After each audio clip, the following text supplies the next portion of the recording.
I went to Gold Buddha in '85 because the master asked me to, and it was the first time I'd left him.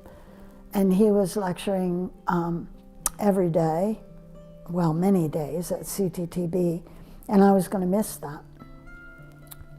But I always did what he wanted, even though it was hard, and this was very hard. He had me take Hung Ming, another American, and then he had the two of us drive. It was about 20-hour drive from CTTB up to Gold Buddha. And we became the people who took over when we got there, that everything was in Cantonese. There weren't any Westerners, and the only language was Cantonese, and I didn't know Cantonese, and neither did Hung Ming. So we began to have to learn it.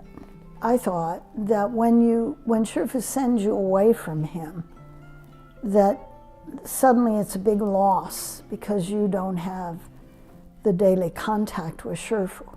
But I found out from the phone calls, first time was, remember the phone calls when I was at the Buddhist lecture hall, and Shifu would call me and let the phone ring until I answered it. You know, I thought about that. Maybe he thought I was still on the bus. But of course, I guess he knew I was there reciting the mantra, just not answering. Anyway, and then he would talk to me so that I got a part of Shifu when everybody else got him during the day. When I would go back at night, he would find out, how are you doing, and all those things. And so even though you were away from him, he gave you a lot. Well, the same thing happened in Gold Buddha.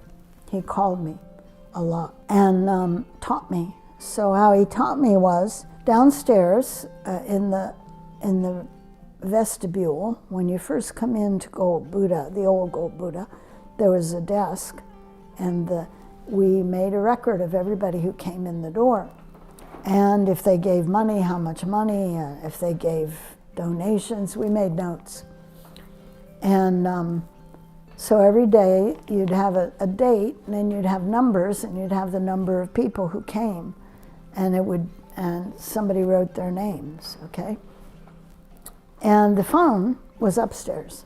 So Shifu called and asked how I was, and then he said, how many people came today? And the book was downstairs. So I had to say, I don't know. You don't know? You're in charge and you don't know? I said, well, I can get the book. What good is the book if you don't know?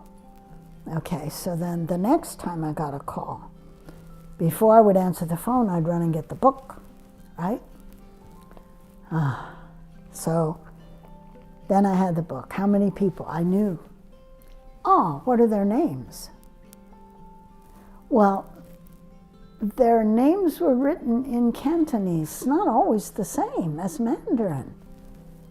And I could hardly read Mandarin, let alone Cantonese names. So I would struggle with it. And he said, you mean you don't know the names of your lay people? Okay, so then I had to start. I'd sit with the lady at the desk, and the person would come in, and I'd have to learn how to say that name and put it with the face. So then I began to be able to tell him the names. And then he said, Sun Guo Xiu. When she comes, does she take the bus, or does somebody drop her off? I had no idea. No idea. Okay, so I'd find out. I'd have to find which one is Sun Guo Xiu. Then I have to go sit. She speaks Cantonese only, I speak English only. And we'd have to figure out how to figure out that I could know whether she took the bus. So I figured it out. So next time, Shifu Sun Guo Xiu takes the bus. Oh, does she have to transfer? I forgot to ask. Okay, so then we got Sun Guo Xiu straightened out. And then Guo Jian. Okay, Guo Jian, I forget her last name.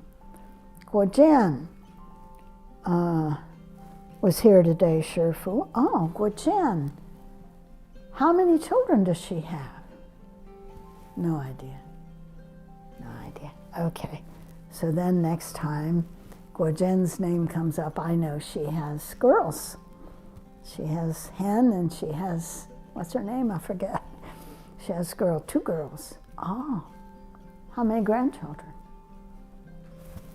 And it went on like that. On and on and on like that, until I had to sit with almost all the people and find out all about them. And that's how he taught me, that's what you do with your people. When you're the manager, you have to know everything. You have to know what's hard for them, you have to know what's good for them, you have to know their health, their family problems, everything. And he did that by the phone over a period of time. So even though I was, 3 states away and I couldn't hear him lecture, I got the advantage of learning what a manager's supposed to do.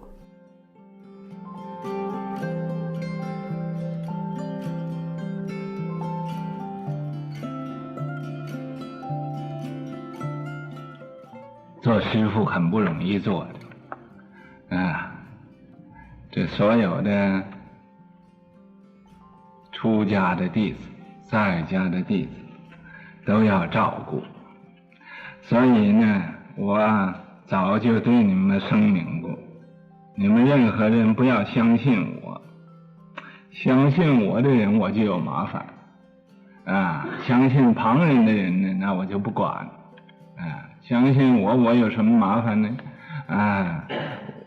我的麻烦要卖一卖，就卖给相信我的人。